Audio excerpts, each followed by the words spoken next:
إن الحمد لله نحمده ونستعينه ونستغفره ونعوذ بالله من شرور أنفسنا ومن سيئات أعمالنا من يهده الله فلا مضل له ومن يضلله فلا هادي له وأشهد أن لا إله إلا الله وحده لا شريك له وأشهد أن محمدا عبده ورسوله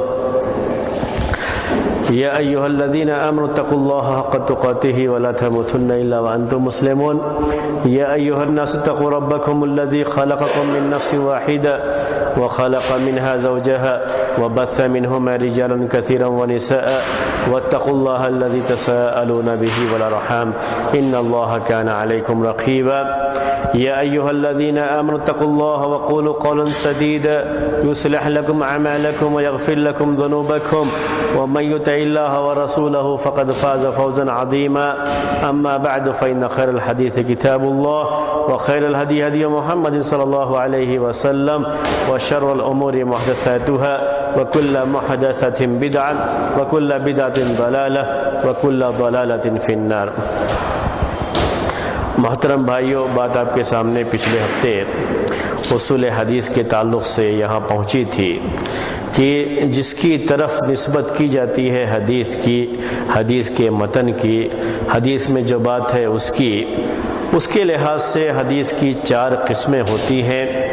ایک کو حدیث قدسی کہتے ہیں، اور دوسرے کو حدیث مرفوع کہتے ہیں، اور تیسرے کو حدیث موقوف کہتے ہیں، اور چوتھے کو حدیث مقطوع کہتے ہیں۔ بات آپ کے سامنے حدیث قدسی کے بارے میں شروع ہوئی تھی، حدیث قدسی کے بارے میں بات شروع ہوئی تھی، اور اسی بات کو آج آپ کے سامنے جاری رکھنا ہے حدیث قدسی کے تعلق سے۔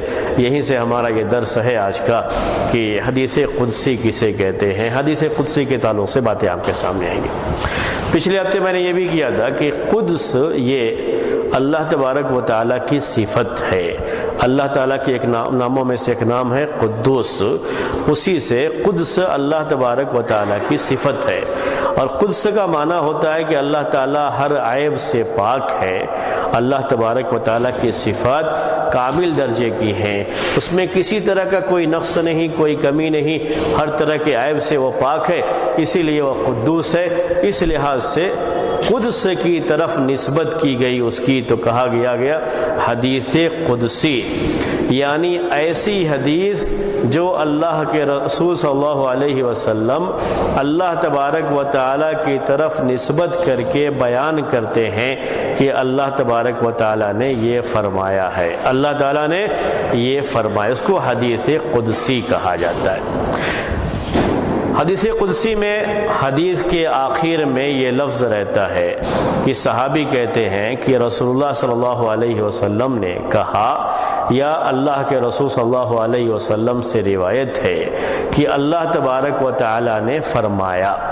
یہی اس کا انداز ہوتا ہے بیان کرنے کا۔ جیسے میں آپ کو چند مثالیں دوں، مشہور حدیث ہے کہ اللہ کے رسول صلی اللہ علیہ وسلم اپنے رب یعنی اللہ تعالیٰ سے روایت کرتے ہوئے کہتے ہیں کہ قال اللہ تعالی، اللہ تعالیٰ نے کہا، انی حرمت الظلم علی نفسی وجعلتہ بینکم محرما، کہ میں نے ظلم کو اپنے اوپر حرام کیا ہے اور تمہارے لیے بھی، اے میرے بندو تمہارے لیے بھی، تمہارے اوپر بھی میں نے ظلم کو حرام قرار دے دیا۔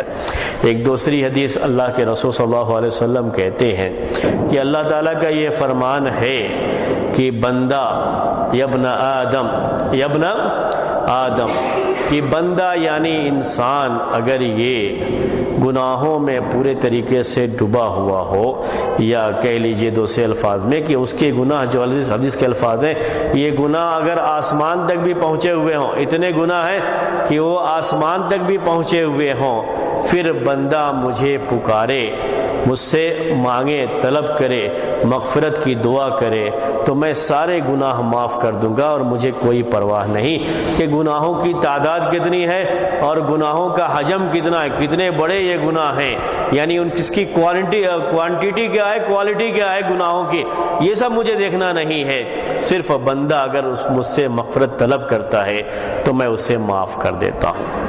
اور بھی حدیث میں آگے الفاظ ہیں، لیکن بس یہ کہ اللہ کے رسول صلی اللہ علیہ وسلم یہ کہتے ہیں اللہ تعالیٰ نے فرمایا، اللہ تعالیٰ نے یہ کہا، تو اللہ تعالیٰ کی طرف نسبت کر کے جب بات کہتے ہیں اللہ کے رسول صلی اللہ علیہ وسلم تو اسے حدیث قدسی کہا جاتا ہے۔ تو حدیث قدسی بہت ساری ہیں، بہت ساری احادیث ہیں جنہیں حدیث قدسی میں شمار کیا جاتا ہے۔ حدیث قدسی کے تعلق سے یہ بات تو آپ کے سامنے آ گئی کہ حدیث قدسی اس کو کہتے ہیں جس میں اللہ کے رسول صلی اللہ علیہ وسلم یہ کہتے ہیں کہ اللہ تعالیٰ نے فرمایا یا اللہ تعالیٰ کا یہ فرمان ہے۔ قرآن میں حدیث قدسی میں کیا فرق رہا؟ جب کہ قرآن میں بھی اللہ تعالیٰ کا پورا فرمان ہے، اللہ تعالیٰ کا قول ہے، اللہ تعالیٰ کا کلام ہے قرآن، تو پھر قرآن اور حدیث قدسی میں کیا فرق ہے؟ دونوں میں فرق کیا کریں گے ہم، کیونکہ قرآن بھی اللہ کا کلام ہے اور حدیث قدسی بھی اللہ کا کلام ہے۔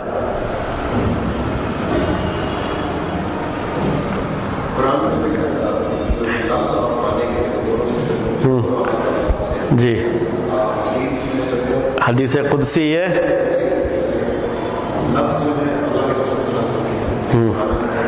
اللہ تعالیٰ کا، ٹھیک ہے۔ یہ یعنی کیا ہے کہ حدیث قدسی اور قرآن کے تعلق سے یہ بات کہیں گے کہ قرآن کے جو الفاظ ہیں یہ اللہ تعالیٰ کا کلام ہے، اللہ تعالیٰ کا فرمان ہے۔ کلام جو اللہ تعالیٰ کی صفت ہے وہ کلام ہے، وہ قرآن۔ لیکن جو حدیث قدسی ہے یہ اللہ تبارک و تعالیٰ کی طرف سے وہ معنی تو اللہ کے رسول صلی اللہ علیہ وسلم کے دل پر اتار دیا جاتا ہے وحی کے ذریعے سے، لیکن الفاظ اللہ کے رسول صلی اللہ علیہ وسلم کے ہوتے ہیں۔ آپ اپنے الفاظ میں اس کو بیان کرتے ہیں، اللہ تبارک و تعالیٰ کے الفاظ نہیں ہوتے۔ دونوں میں فرق یہ ہے کہ قرآن میں الفاظ اس کے معنی سب کی سب اللہ تعالیٰ کی طرف سے ہیں، لیکن حدیث قدسی میں الفاظ اللہ کے رسول صلی اللہ علیہ وسلم کے ہوتے ہیں اور یہ معنی اللہ تبارک و تعالیٰ کی طرف سے نازل کیا جاتا ہے۔ ٹھیک ہے، یہ فرق سمجھ میں آیا آپ کو؟ اس پر ایک دوسرا سوال آتا ہے، لیکن اس سے پہلے اس کی ایک دلیل یہ ہے کہ یہ الفاظ اللہ تعالیٰ کی طرف سے نہیں ہوتے ہیں کہ حدیث قدسی کو بالمعنی روایت کیا جاتا ہے۔ یعنی محدثین کے ہاں یہ چیز رہی کہ حدیث قدسی ہر کوئی اسی لفظ میں نہیں اسی معنی کو روایت کرتے ہیں، اسی لیے حدیث قدسی کے الفاظ میں بھی اختلاف رہتا ہے، معنی وہی رہے گا، لفظ بدل جائے گا۔ بعض روایتوں میں الفاظ کچھ اور ہوتے ہیں، بعض روایتوں میں الفاظ کچھ اور ہوتے ہیں، تو اس پہ تھوڑی بہت تبدیلی رہتی ہے، اس لیے کہ روایت بالمعنی کرنا اس کے اندر جائز ہوتا ہے، لیکن یعنی معنی آپ کو معلوم ہے تو اس کے لحاظ سے آپ روایت کر سکتے ہیں، الفاظ کچھ بدل جائیں تو کوئی حرج نہیں۔ قرآن میں یہ چیز نہیں ہے، قرآن کی آیت پورے طریقے سے یاد ہے تو اسے بیان کریں گے، اگر یاد نہیں ہے تو قرآن کی آیت کو ہاں اس معنی کی ایک آیت ہے بول کر اسے آپ بیان کریں تو غلط ہے کہ یہ آیت حالانکہ معنی ہے، وہ لفظ نہیں ہے تو نہیں کہا جائے گا قرآن کے تعلق سے، بلکہ اگر آپ کو کسی زبان میں بیان کرنا ہے تو اردو میں جیسے ہم کہیں گے کہ قرآن میں ایک آیت ہے اس کا معنی اردو میں اس طریقے سے ہے، تو اس میں کوئی حرج نہیں ہے۔ سمجھانے کے لیے یہ بول رہے ہیں، ہم کو آیت یاد نہیں ہے پورے طریقے سے، لیکن اس آیت میں یہ معنی پایا جاتا ہے، وہ معنی ہم بیان کر سکتے ہیں، اور آیت کہہ کر کے اسی وقت پیش کریں گے جب ہمیں اسے اچھی طرح سے یاد ہو کہ ہاں یہ آیت ان الفاظ کے ساتھ ہے، تبھی ہم اس کو پیش کریں گے۔ اس پہ ایک سوال آتا ہے، اس فرق کے بارے میں ایک سوال آتا ہے، وہ یہ کہ پھر حدیثیں جو عام حدیثیں ہیں اس میں اور حدیث قدسی میں کیا فرق ہے؟ جو اللہ کے رسول صلی اللہ علیہ وسلم کی دوسری احادیث ہیں حدیث قدسی کے علاوہ، اس میں اور حدیث قدسی میں کیا فرق ہے؟ جب ہم یہ کہیں گے کہ یہ معنی اللہ تعالیٰ کی طرف سے ہے، الفاظ اللہ کے رسول صلی اللہ علیہ وسلم کی طرف سے ہیں، تو دوسری احادیث بھی تو ایسے ہی ہیں، اللہ کے رسول صلی اللہ علیہ وسلم کے بارے میں کہا جاتا ہے اور یہ قرآن کے اندر بیان ہے کہ ما ينطق عن الهوى ان هو الا وحی یوحی، کہ آپ اپنی خواہشات سے کوئی بات نہیں کہہ سکتے، آپ کے پاس جو وحی کی جاتی ہے وہی آپ بولتے ہیں، تو وحی یہ اللہ تعالیٰ کی طرف سے ہوتی ہے، احادیث بھی یہ وحی ہیں، اللہ تعالیٰ کی طرف سے یہ معنی آپ کے لیے جو اتارا جاتا ہے، لیکن الفاظ اللہ کے رسول صلی اللہ علیہ وسلم کے ہوتے ہیں۔ تو عام احادیث میں بھی یہی بات ہے کہ اللہ کے رسول صلی اللہ علیہ وسلم کے الفاظ ہوتے ہیں لیکن وہ معنی اللہ تعالیٰ کی طرف سے وحی ہوتا ہے۔ یہ عام احادیث کے بارے میں بھی بات ہے کہ معنی اللہ تعالیٰ ہی کی طرف سے وحی ہوتا ہے۔ تو پھر حدیث قدسی میں اور عام احادیث میں فرق کیا رہا؟ یہ بات سمجھ میں آئی آپ کو؟ پہلی بات یہ ہے کہ حدیث قدسی کسے کہتے ہیں؟ جس کو اللہ کے رسول صلی اللہ علیہ وسلم اپنے رب سے روایت کرتے ہوئے یہ کہیں کہ اللہ تعالیٰ نے یہ فرمایا، اللہ تعالیٰ نے یہ فرمایا، اور وہ پورے الفاظ جو ہے بیان کریں۔ ہم نے یہ کہا قرآن میں اور حدیث قدسی میں فرق یہ ہے کہ قرآن کے الفاظ بھی اور قرآن کے معانی بھی یہ سب اللہ تعالیٰ کی طرف سے ہیں، یہ الفاظ یہ کلام اللہ تعالیٰ کا ہوتا ہے، لیکن حدیث قدسی میں الفاظ اللہ کے رسول صلی اللہ علیہ وسلم کے ہوتے ہیں، معنی البتہ اللہ تعالیٰ کی طرف سے اللہ کے رسول صلی اللہ علیہ وسلم کے لیے نازل کیا جاتا ہے۔ ہم نے یہ بات اب تک پڑھی سمجھی، لیکن اس پر یہ سوال آتا ہے کہ عام احادیث بھی الفاظ اللہ کے رسول صلی اللہ علیہ وسلم کے اور معنی اللہ تعالیٰ کی طرف سے نازل کیا جاتا ہے، کیونکہ جو بھی آپ کہتے ہیں وہ وحی ہے، وحی کے ذریعے سے ہی آپ کہتے ہیں، اپنی طرف سے آپ کوئی بات نہیں کہتے ہیں۔ یہ بات آپ کے سامنے آ گئی، سوال بھی آ گیا۔ پھر یہ سوال بہرحال رہتا ہے کہ دونوں میں فرق کیا ہے؟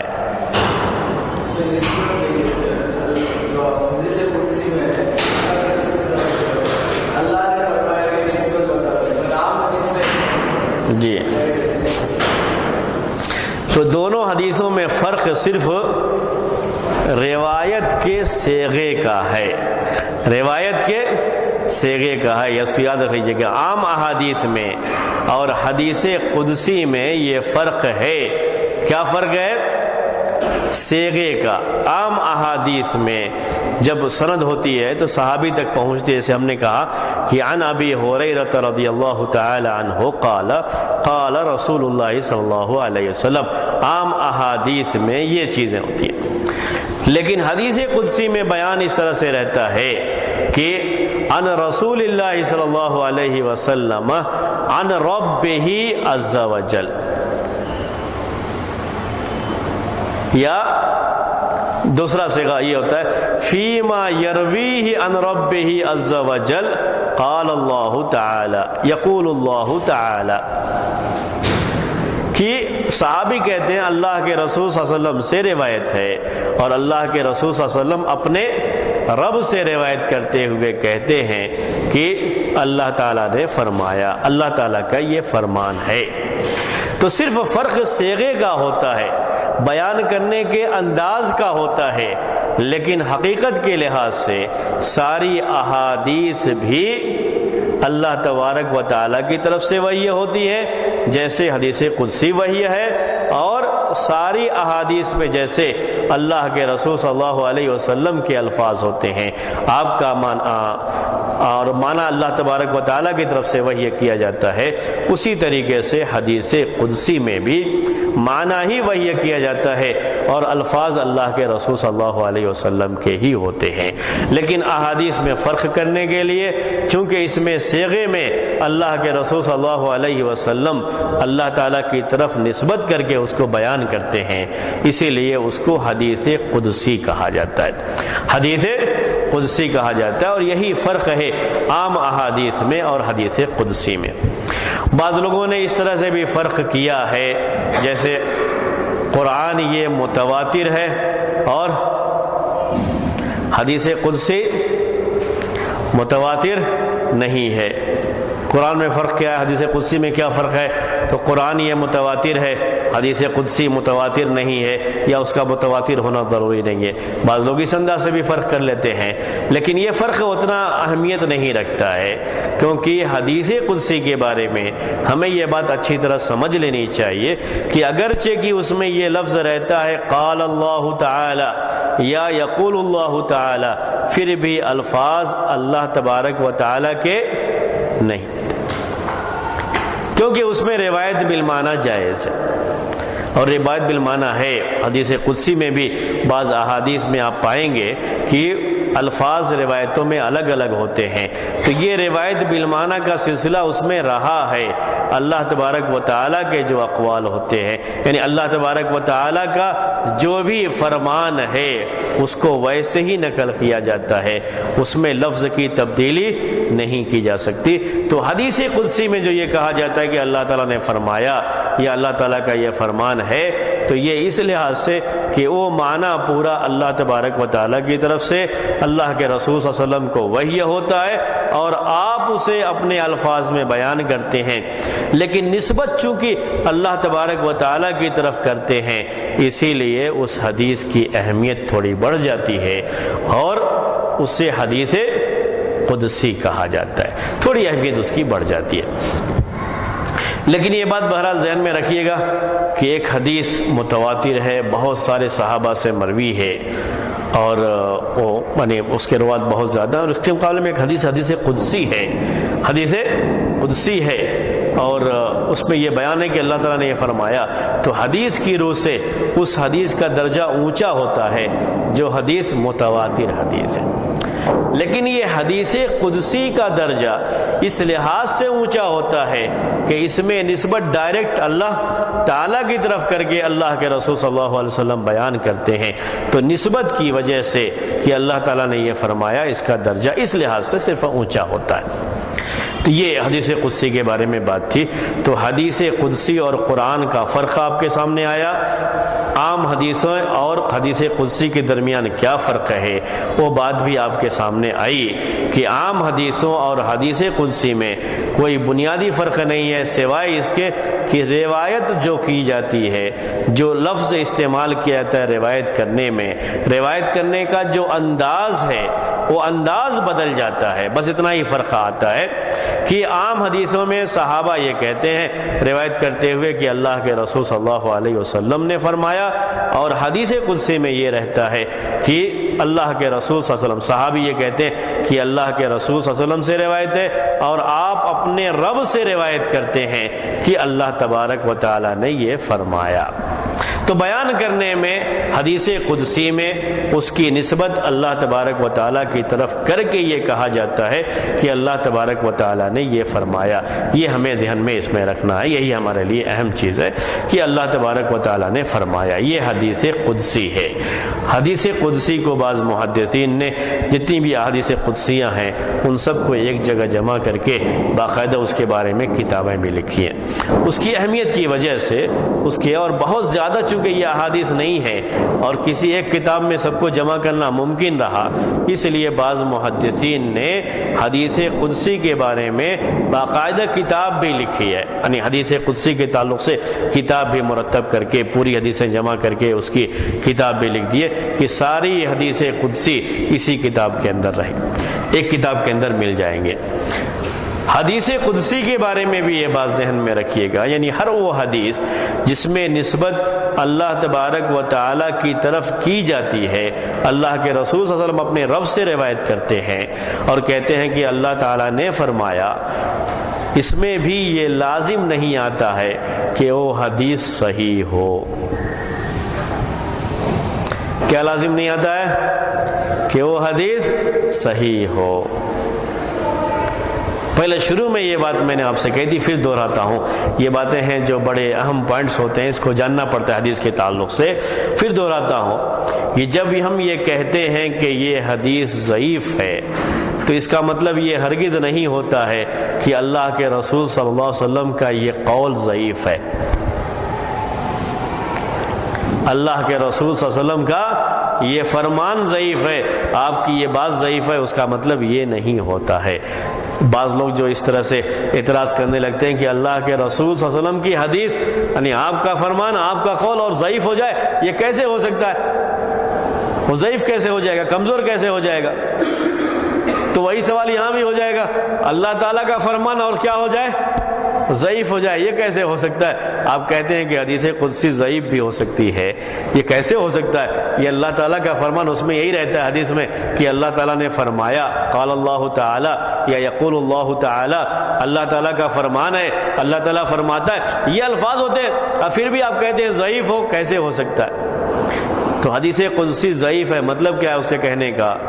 کہ یہ جو نسبت کی گئی ہے، یہ جو نسبت کی گئی ہے راویوں کے ذریعے سے کہ فلاں نے ہم سے کہا، فلاں نے ہم سے کہا، اور وہ جو ہے فلاں صحابی سے روایت کرتے ہیں، فلاں صحابی اللہ کے رسول صلی اللہ علیہ وسلم سے کہ اللہ کے رسول صلی اللہ علیہ وسلم نے کہا، اللہ تبارک و تعالیٰ نے فرمایا۔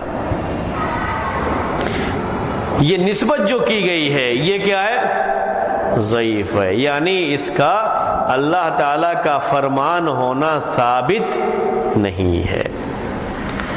اللہ تعالیٰ کا فرمان ہے اور ضعیف ہے، ہم یہ نہیں کہتے، ہم کیا کہتے ہیں؟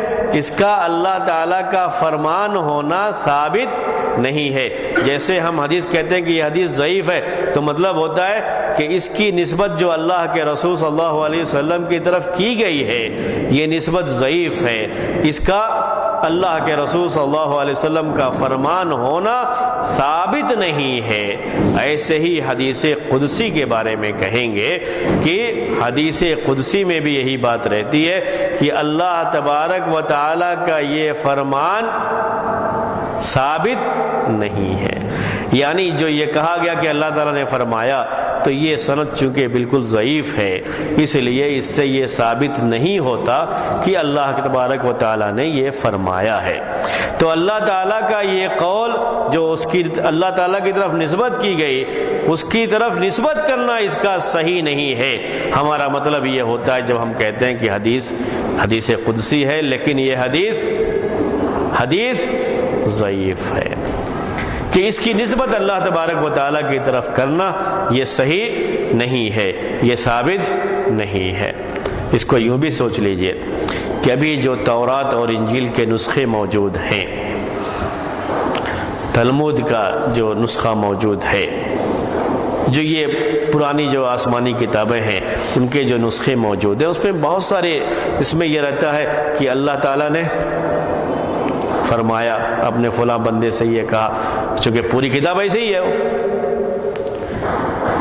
لیکن آپ ایسی باتیں بھی اس کے اندر پائیں گے جو بالکل پڑھتے ہی معلوم ہو جائے گا کہ یہ اللہ تعالیٰ کا فرمان انہوں نے جو تحریف کر دیا، جو حذف و اضافہ کر دیا، کچھ چیزیں بڑھا دی، کچھ چیزیں گھٹا دی، جو ان کی طرف سے ہوئی، یہود و نصارہ کی طرف سے جو یہ حرکت ہوئی، اس کی وجہ سے اب اس کی نسبت اللہ تعالیٰ کی طرف کرنا صحیح نہیں۔ پوری کتاب کی بات میں نہیں کر رہا ہوں، وہ حصہ جس حصے میں انہوں نے تحریف کی ہے، اگرچہ کہ لفظ یہی کہیں کہ اللہ تعالیٰ نے فرمایا، پھر بھی اس کی نسبت اللہ تعالیٰ کی طرف کرنا یہ صحیح نہیں ہے۔ ایسے ہی جب ہم کہتے ہیں کہ یہ حدیث قدسی ہے اور پھر کہتے ہیں کہ یہ حدیث ضعیف ہے، تو اس کا مطلب یہ نہیں ہوتا کہ اللہ تعالیٰ کا یہ فرمان ہے اور اللہ تعالیٰ کا یہ فرمان ضعیف ہے، بلکہ اس کا مطلب یہ ہوتا ہے کہ اس فرمان کی نسبت اللہ تبارک و تعالیٰ کی طرف کرنا یہ صحیح نہیں ہے، یہ ثابت نہیں ہے کہ یہ اللہ تبارک و تعالیٰ کا قول ہے یا اللہ تعالیٰ نے یہ فرمایا ہے۔ یہ حدیث قدسی کے تعلق سے بات تھی آپ کے سامنے، یہ ہمیشہ آپ کے ذہن میں رہنا چاہیے۔ اب اس کے بعد ہم حدیث مرفوع کے تعلق سے بات آپ کے سامنے پیش کر رہے ہیں۔ زیادہ باتیں حدیث قدسی کے بارے میں نہیں ہیں، ایک تو پہلے یہ احادیث بہت کم ہیں، اور دوسرے یہ کہ عام طریقے سے جو احادیث ہوتی ہیں کتابوں میں وہ حدیث مرفوع ہی ہوتی ہیں، حدیث قدسی بہت کم ہے، اسی لیے اس کے لیے مستقل کتابیں بھی لکھی گئی۔ میں نے ایک ایسی پوائنٹ نوٹ کیا تھا جو مجھے نہیں غلط ہے صحیح ہے، کیا حدیث قدسی کا جو درجہ ہوتا ہے وہ متواتر اس میں سے جی ہاں کم ہوتا ہے۔ اگر یہ حدیث قدسی متواتر نہیں ہے اور اس کے مقابلے میں دوسری حدیث ہے جو کیا ہے متواتر ہے، متواتر کا مطلب کہ اتنے زیادہ اس کو روایت کرنے والے ہیں کہ جن کا جھوٹ پر اتفاق کرنا ممکن نہیں، جو پہلے ہم شروع میں پڑھے ہوئے ہیں، تو متواتر حدیث کا درجہ صحت کے لحاظ سے اونچا ہوتا ہے، صحیح ہونے کے لحاظ سے بہت اونچا ہوتا ہے۔ تو اگر حدیث قدسی متواتر کے درجے کو نہیں ہے تو وہ متواتر کے درجے سے کم ہی رہے گی، اگرچہ کہ اس میں یہ کہا گیا ہے کہ اللہ تعالیٰ نے فرمایا، اور اس میں کہا گیا ہے اللہ کے رسول صلی اللہ علیہ وسلم نے فرمایا، کیونکہ آپ جانتے ہیں کہ اللہ کے رسول صلی اللہ علیہ وسلم نے فرمایا جو ہم یہ کہتے ہیں تو اس کا مطلب بھی یہی ہوتا ہے کہ یہ معنی اللہ تعالیٰ ہی کی طرف سے ہے، اور حدیث قدسی میں بھی وہی بات ہوتی ہے کہ وہ معنی اللہ تعالیٰ کی طرف سے ہوتا ہے، الفاظ اللہ کے رسول صلی اللہ علیہ وسلم کی طرف سے ہوتے ہیں۔ لیکن اگر دونوں حدیثیں یعنی حدیث قدسی اور حدیث مرفوع مان لیجیے دونوں ایک ہی درجے کی ہیں، دونوں صحیح ہیں، ایک ہی درجے کی ہیں، یعنی سند کے لحاظ سے دونوں کا درجہ ایک ہی بنتا ہے، تو اس صورت میں حدیث قدسی کا درجہ اونچا ہو جاتا ہے کہ اس میں نسبت اللہ تعالیٰ کی طرف ڈائریکٹ کر دی گئی ہے، اور حدیث مرفوع میں نسبت اللہ تعالیٰ کی طرف نہیں کی گئی ہے۔ تو چونکہ نسبت کر دی گئی اللہ تعالیٰ کی طرف تو اس نسبت کے لحاظ سے وہ درجہ تھوڑا سا بڑھ جاتا ہے، یہ صحت کے لحاظ سے نہیں ہوتا ہے، اور صحت کے لحاظ سے ہمیشہ متواتر حدیث کا درجہ اونچا رہے گا۔ جی تقریباً 200-250 یا بہت زیادہ ہے تو جو ہے یہ 300 سے لے کے 400 تک اتنی ہی حدیثیں کے بارے میں یہ ہے کہ یہ حدیث قدسی ہیں۔ میں بالکل بدقت عدد یاد نہیں ہے میرے، حالانکہ وہ ہے بھی، وہ عدد تعداد بھی اس کی ہے، لیکن میرے ذہن میں ابھی نہیں ہے بالکل، وہ پھر انشاءاللہ آئندہ درس میں آپ کے سامنے وہ تعداد بھی آپ کو کہ اتنی حدیثیں ہیں جن کے بارے میں یہ کہا جاتا ہے کہ یہ حدیث قدسی ہیں۔ اب حدیث مرفوع کے بارے میں میں آپ کے سامنے پیش کر رہا ہوں۔ حدیث مرفوع کسے کہتے ہیں؟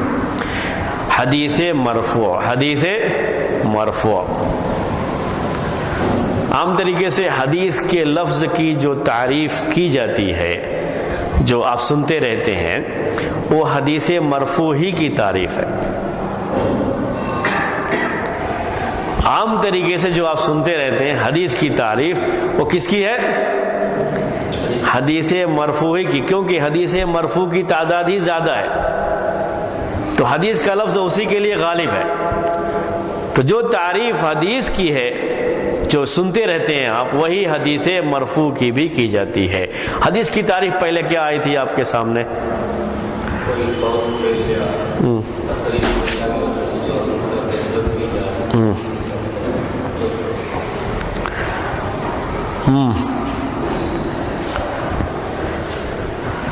پہلے آیا تھا نہیں، میں نے سوچا کہ آپ کو کبھی کبھی ہمارے بعض ساتھیوں نے کہا کہ اس کا ایگزام رکھنے کے لیے، تو چلو ایسے ہی ایگزام ہو جائے گا۔ ہاں بولیے، حدیث کسے کہتے ہیں؟ حدیث کی تعریف کیا آئی تھی؟ ہاں، قول، فعل، تقریر، وصف جس کی نسبت اللہ کے رسول صلی اللہ علیہ وسلم کی طرف کی جائے۔ ہاں عربی والا یاد نہیں رہا، ما اضیف، کیا کہا تھا ہم نے؟ ما اضیف الی النبی صلی اللہ علیہ وسلم من قول او فعل او تقریر او وصف، یعنی اللہ کے رسول صلی اللہ علیہ وسلم کی طرف اگر کسی قول کی نسبت کی جاتی ہے کہ آپ نے یہ فرمایا، یا کسی فعل کی نسبت کی جاتی ہے کہ آپ نے یہ کیا، یا کوئی صحابی ایسا بیان کرتا ہے کہ صحابی نے کوئی کام کیا، اللہ کے رسول صلی اللہ علیہ وسلم کو معلوم ہوا اور آپ نے اس پر کوئی کسی طرح کی کوئی تنبیہ نہیں کی، آپ نے کچھ کہا نہیں کہ تم نے غلط کہا ہے، کوئی نکیر نہیں فرمائی، آپ کے زمانے میں بھی کوئی اس طرح کا کام ہو جائے اور اس کے بارے میں کوئی وحی نہیں آئی، تو اس کا مطلب یہی ہوتا ہے کہ وہ چیز صحیح ہے، ورنہ اگر غلط ہوتا تو آسمان سے وحی آ جاتی۔ ان سب کو حدیث مرفوع کہتے ہیں۔ ایسے ہی اللہ کے رسول صلی اللہ علیہ وسلم کے جو اوصاف ہیں، یعنی آپ کا رنگ کیسا تھا، آپ کا قد کتنا تھا، اور آپ کا سینہ کتنا چوڑا تھا، آپ کی ہتھیلی کیسی تھی، آپ کیسے چلتے تھے، یہ ساری چیزیں، آپ کا بال کتنا بڑا ہوتا تھا، یہ اللہ کے رسول صلی اللہ علیہ وسلم کے اوصاف ہیں، یعنی آپ کی صفت۔ تو جو اوصاف ہیں آپ کے، جو آپ کی صفت ہے، آپ کا بیان نہیں ہے، وہ آپ کا عمل بھی نہیں ہے، کہ صحابی کا بھی عمل نہیں ہے، ان سب کو بھی حدیث مرفوع ہی کہا جاتا ہے۔ حدیث مرفوع کہا جائے گا۔ اور حدیث کی تعریف میں بھی یہ ساری چیزیں آتی ہیں، پہلے آپ کو آئی تھی۔ تو عام طریقے سے محدثین جب حدیث کی تعریف کرتے ہیں تو کس کو سامنے رکھ کر کرتے ہیں؟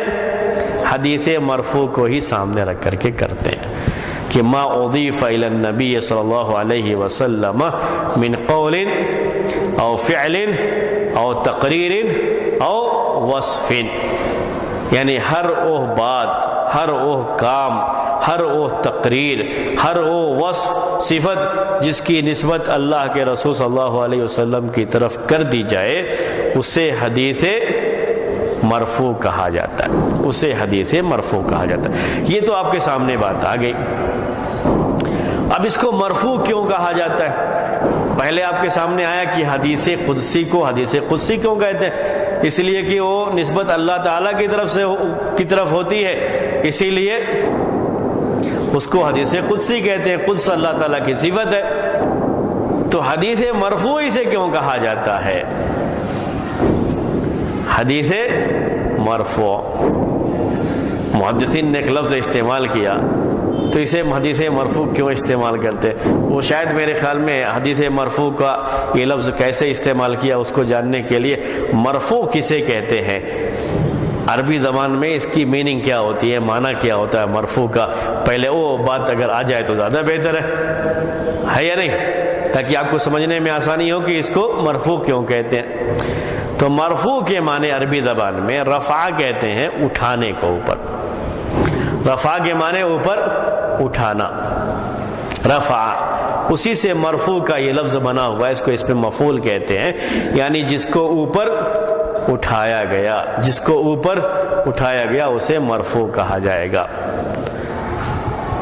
یہ لفظی معنی ہوا مرفوع کا، جسے اوپر اٹھایا گیا، جس کا مقام اونچا ہے، جس کا مرتبہ اونچا ہے، وہ مرفوع ہوا۔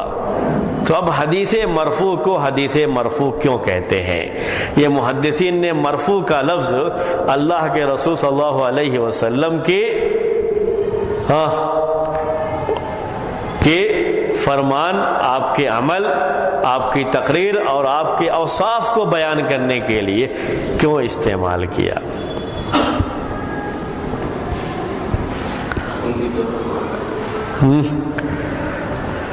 اللہ کے رسول صلی اللہ علیہ وسلم کا مقام بہت اونچا ہے۔ وَرَفَعْنَا لَكَ ذِكْرًا وَرَفَعْنَا لَكَ ذِكْرَكَ وَرَفَعْنَا لَكَ ذِكْرَكَ، ہم نے آپ کے ذکر کو اوپر اٹھا دیا ہے۔ تو اللہ کے رسول صلی اللہ علیہ وسلم کی وفات ہوئی اور آپ تو زمین میں دفن کیے گئے ہیں، لیکن آپ کا ذکر اللہ تعالیٰ نے اوپر اٹھایا ہے۔ تو رفعنا لک ذکرک جو قرآن میں ہے، اور جب آپ دعا پڑھتے رہتے ہیں اللہم آتی محمدن الوسیلۃ والفضیلہ وابعثہ مقاما محمودا، وسیلہ کیا ہے؟ اللہ کے رسول صلی اللہ علیہ وسلم کے لیے جنت میں ایک اونچا مقام ہے،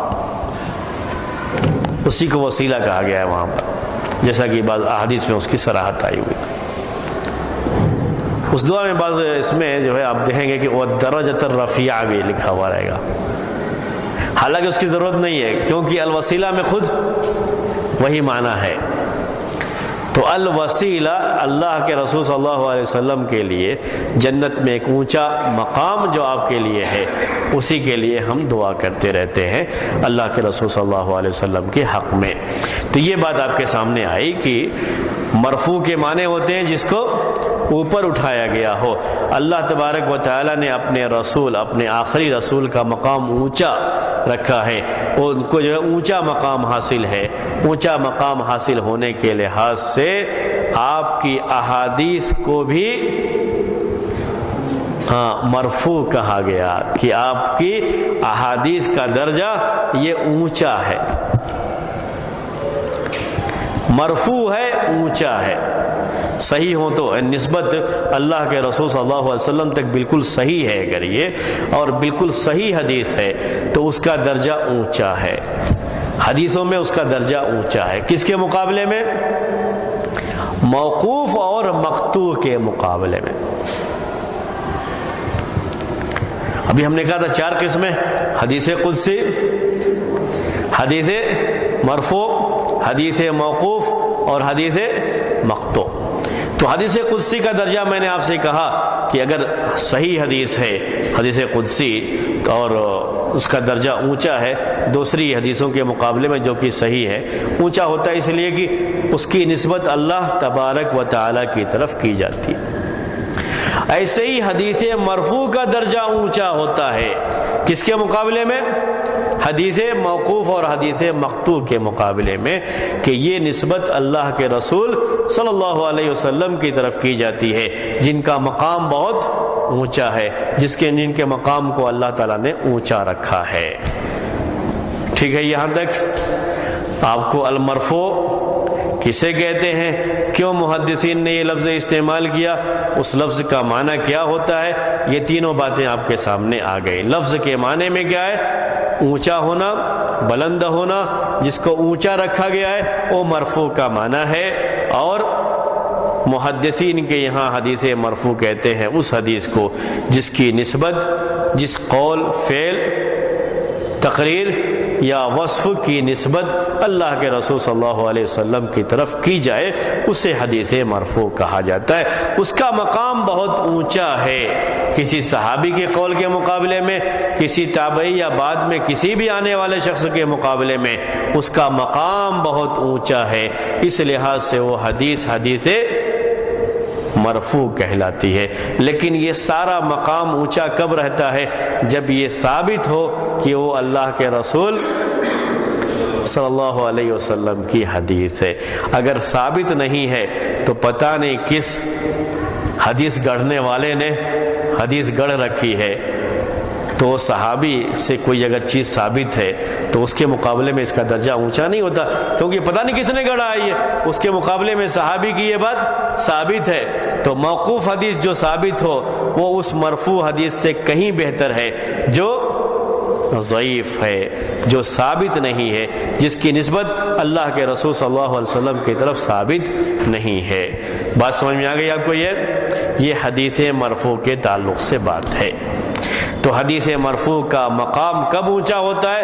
جب وہ حدیث ثابت ہوتی ہے۔ جیسے حدیث قدسی کے بارے میں بھی میں نے آپ سے کہا کہ جب وہ ثابت ہوتی ہے، حدیث صحیح ہوتی ہے، تو اس کا مقام اونچا ہوتا ہے، اس لیے کہ اللہ تعالیٰ کی طرف اس کی نسبت کی گئی ہے۔ حدیث مرفوع کا مقام بھی بڑا اونچا ہوتا ہے حدیث موقوف اور مقطوع کے مقابلے میں، اس لیے کہ اس کی نسبت اللہ کے رسول صلی اللہ علیہ وسلم کی طرف کی جاتی ہے۔ اب حدیث مرفوع کی کیا قسمیں ہیں؟ حدیث مرفوع کی قسمیں کیا ہیں؟ اذان 40 پہ ہے نا؟ 40 حدیث مرفوع کی قسمیں بیان کی ہیں محدثین نے۔ ہم چاہتے ہیں کہ وہ حدیث مرفوع کی قسمیں آپ کے سامنے ہیں۔ حدیث مرفوع کی 6 قسمیں بیان کرتے ہیں محدثین۔ کتنی قسمیں؟ 6 قسمیں بیان کرتے ہیں کہ حدیث مرفوع کی 6 قسمیں ہیں۔ یہ حدیث مرفوع کی 6 قسمیں جو بیان کی جاتی ہیں وہ اصل حدیث مرفوع کی جو تعریف ہے اسی تعریف سے یہ قسمیں بیان کی جاتی ہیں۔ اس تعریف کے لحاظ سے تھوڑی دیر کے لیے آپ سوچئے کہ یہ قسمیں کیا ہو سکتی ہیں۔ میرے لکھنے سے پہلے جی سوچئے، کچھ تو ایک آدھ دو بولیے۔ میں عربی میں لکھتا ہوں، اس کا معنی ہم اردو میں کریں گے، آپ کے سامنے ہمیشہ یہ عربی میں رہے گا۔ اس کے 6 قسمیں کی جاتی ہیں۔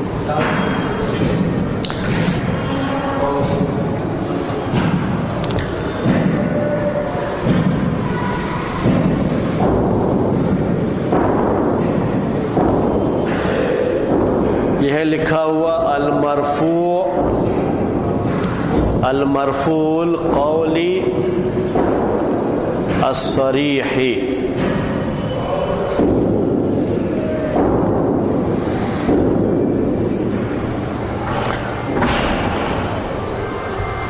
المرفوع الفعلی الصریح،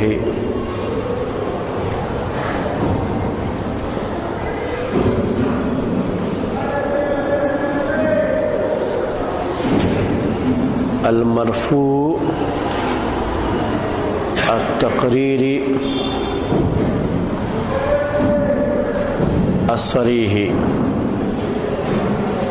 سیم ویسے ہی، چونکہ اوپر لگا ہوا ہے رابط تو آپ کو ویسے ہی سمجھ میں آ جائے گا وہ.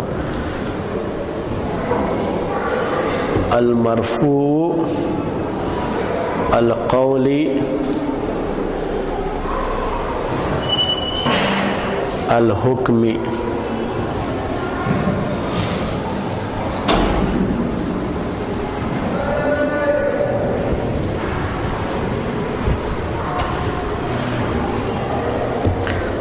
المرفوع الفعلی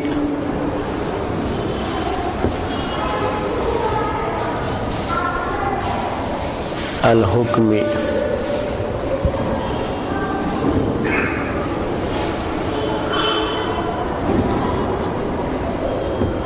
المرفوع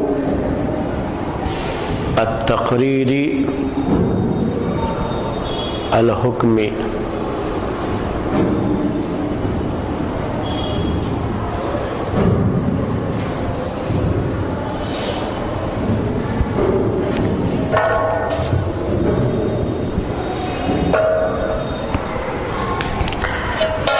یہ مرفوع کی 6 قسمیں ہیں. میں آپ کو ہر قسم کی شرح کرتا ہوں.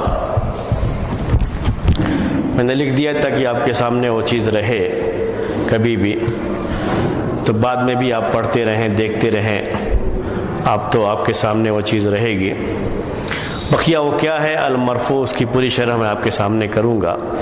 میں نے آپ سے کہا تھا کہ جو تعریف ہم نے مرفوع کی ابھی پڑھی ہے اسی تعریف سے یہ قسمیں لی گئی ہیں. مرفوع حدیث کسے کہتے ہیں؟ کہ جس قول، فعل، تقریر یا وصف کی نسبت اللہ کے رسول صلی اللہ علیہ وسلم کی طرف کی گئی ہو. یعنی مرفوع حدیث میں اللہ کے رسول صلی اللہ علیہ وسلم کا قول بھی ہو سکتا ہے، آپ کی بات، آپ کا کلام، اور آپ کا عمل، آپ کا فعل بھی ہو سکتا ہے، اور آپ کی خاموشی. تقریر کا مطلب کیا ہے؟ صحابی کے عمل پر آپ کی خاموشی، یہ بھی ہو سکتا ہے. ٹھیک ہے، 3 چیزیں ہو گئی. آپ کا قول یعنی آپ کا کلام، آپ کی بات، آپ کا عمل اور آپ کی خاموشی، یہ سب کی سب مرفوع میں ہے. 6 قسمیں، 3 ہی قسمیں بنتی ہیں. یہ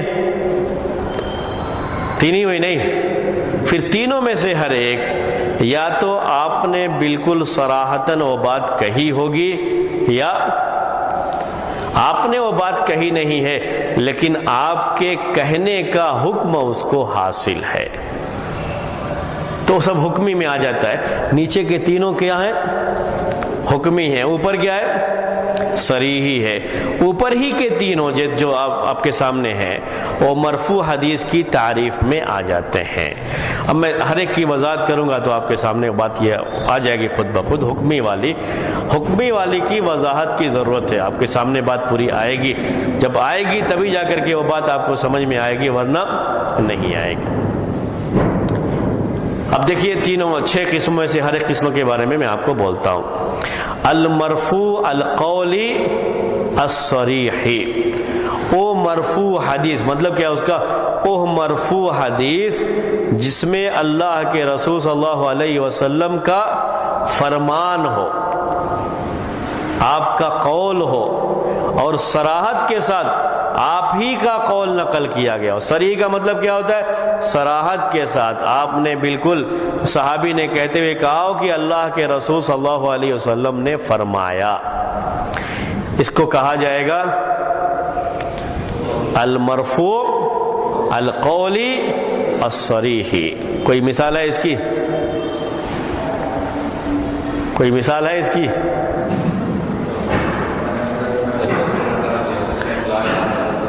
ہاں، جس کسی نے لا الہ الا اللہ کہا. دیکھیے پہلی حدیث جو ہم نے پڑھا، پہلی حدیث کیا تھی؟ ہاں، عن عمر بن الخطاب، اس کے ساتھ یاد رہنا چاہیے، عن عمر بن الخطاب، عن عمر بن الخطاب رضی اللہ تعالی عنہ قال قال رسول اللہ صلی اللہ علیہ وسلم انما الاعمال بالنیات وانما لكل امرئ ما نوى فمن كانت هجرته الى الله ورسوله فهجرته الى الله ورسوله ومن كانت هجرته الى دنيا يصيبها او امرأة ينكحها فهجرته الى ما هاجر اليه۔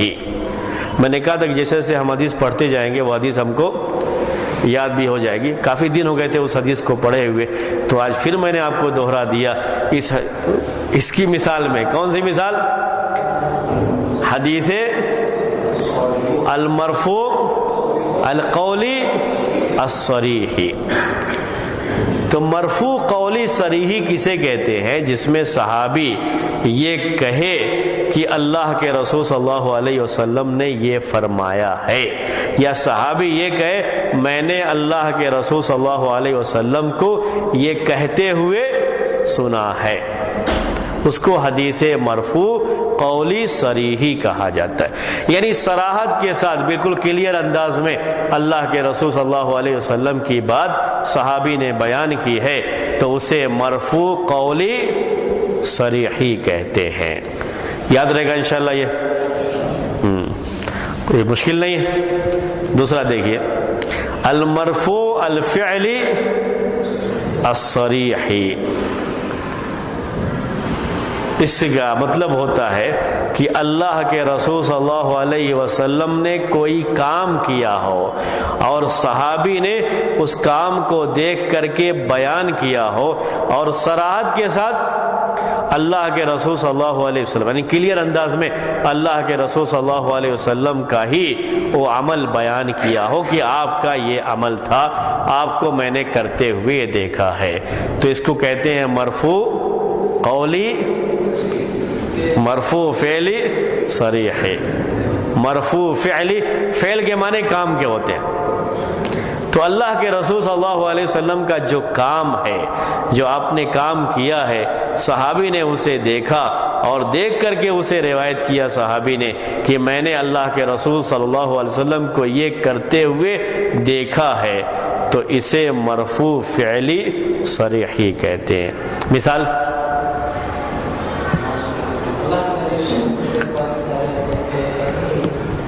ہاں جی، ایک مثال یہ ہے، اور بہت ساری مثال ہیں۔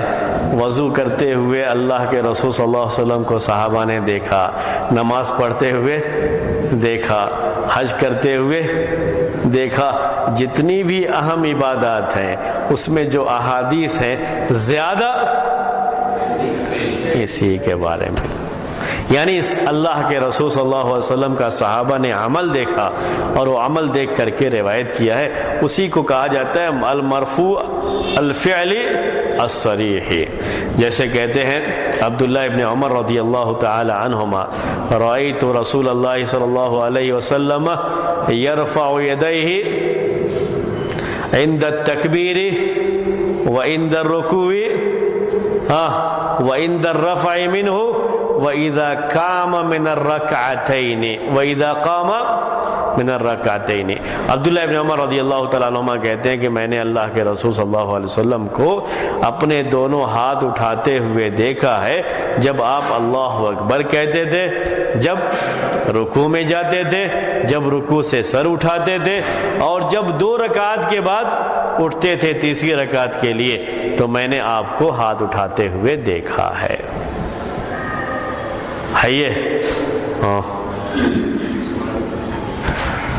صحیح بخاری کی حدیث، صحیح بخاری میں ہے یہ حدیث۔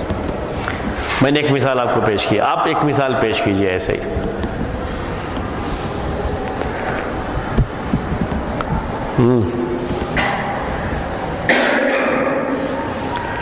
کوئی ایک مثال پیش کیجئے۔ ہاں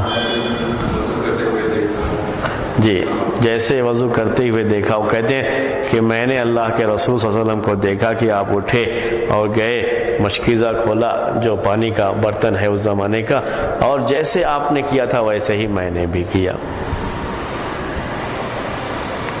احادیث اس کی بہت زیادہ ہیں، احادیث بہت زیادہ ہیں، اس لیے ہم چاہتے ہیں کہ مثالیں بہت زیادہ رہیں اس کی۔ جی، پوری نماز شروع سے لے کر کے آخر تک نماز کا پورا طریقہ اللہ کے رسول صلی اللہ علیہ وسلم کے فعل سے صحابہ نے روایت کیا، لیکن ہم چاہتے ہیں کوئی ایک حدیث، جیسے انہوں نے ایک حدیث بیان کی وضو کرنے کے تعلق سے کہ آپ گئے مشکیزہ کھولا، اور ویسا نماز کے کسی پہلو کے بارے میں کوئی صحابی کہے کہ میں نے آپ کو ایسے کرتے ہوئے دیکھا۔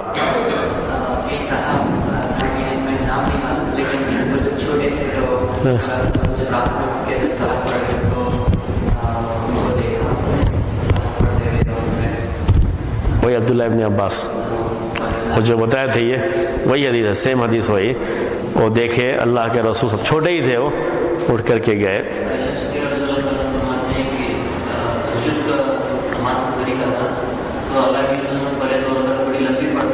ہاں، تو تھوڑی سی اس سے کم پڑھتے تھے۔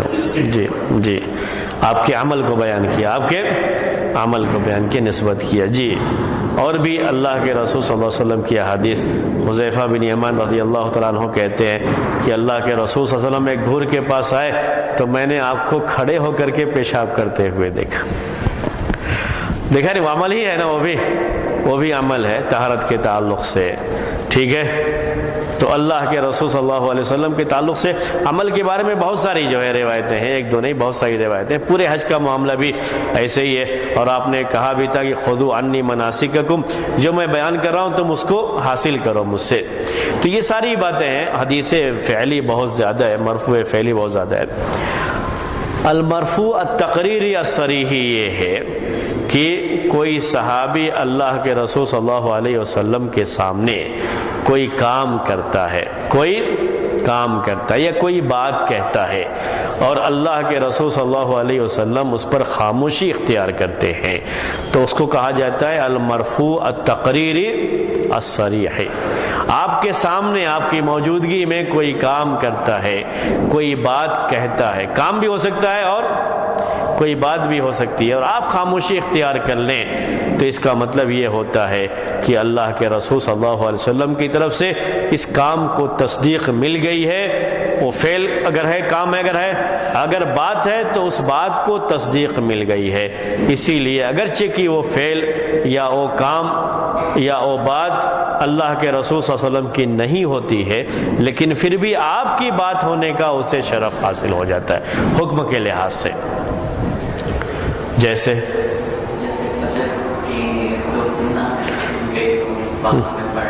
ہاں، ایک صحابی نے پڑھا، جی ایک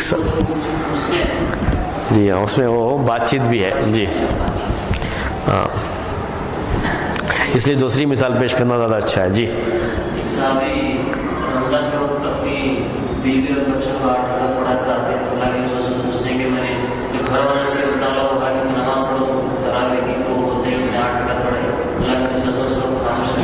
جی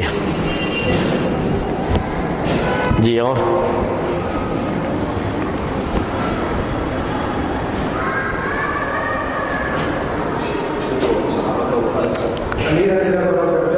وہ اس میں آئے گا نیچے۔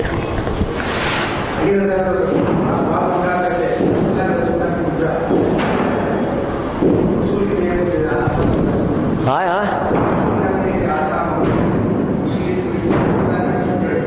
آسان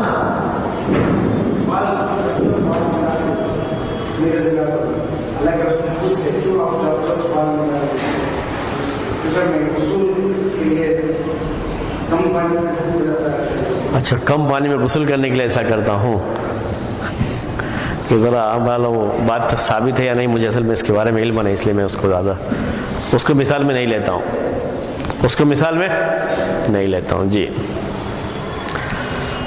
اللہ کے رسول صلی اللہ علیہ وسلم کو میں اب مثال آپ کو پیش کرتا ہوں قول کے تعلق سے۔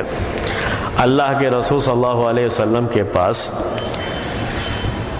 عمر بن خطاب رضی اللہ تعالی عنہ گئے، اور جا کر کے انہوں نے کہا کہ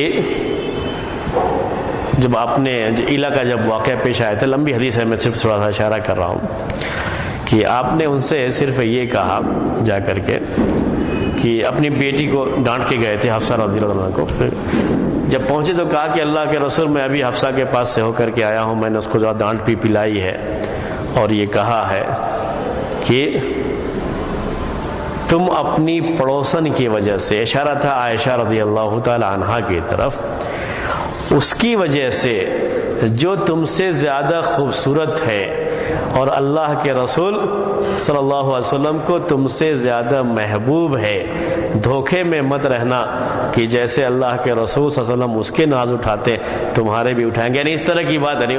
اس حدیث کا معنی یہ ہے، جو لفظ اس میں وہ یہ ہے کہ اللہ کے رسول صلی اللہ علیہ وسلم کو تم سے زیادہ محبوب ہے، اور آپ نے صرف مسکراہٹ پر اکتفا کیا، کچھ بھی کہا نہیں. اس کا مطلب یہ ہوا کہ عائشہ رضی اللہ تعالی عنہا اللہ کے رسول صلی اللہ علیہ وسلم کو زیادہ محبوب تھیں. اس سے ایک بات ثابت ہو جاتی ہے. اگر یہ نہ ہوتا تو آپ کیا کہتے، یہ کہاں کی بات تم لے کے بیٹھ گئے ہو، میں ساری بیویوں سے برابر محبت کرتا ہوں، جو اس طرح کی بات ہوتی ہے. لیکن آپ نے خاموشی اختیار کی، اور یہ اس بات کی دلیل ہے. یہ کس کے بارے میں ہو گئی بات؟ قول. بعض صحابہ یہ کہتے ہیں کہ ہم اللہ کے رسول صلی اللہ علیہ وسلم کے زمانے میں یہ کہا کرتے تھے کہ، یعنی آپ زندہ تھے، کہ اس امت میں سب سے افضل ابو بکر ہے، اس کے بعد عمر ہے، اس کے بعد عثمان ہے. بعض روایتوں میں عثمان تک ہے اور بعض روایتوں میں ابو بکر اور عمر تک ہے. پھر خاموشی اختیار کر لیتے تھے. ان سب کو کس کا درجہ حاصل ہے؟ مرفوع کا. اور یہ مرفوع تقریری ہے، مرفوع تقریری ہے.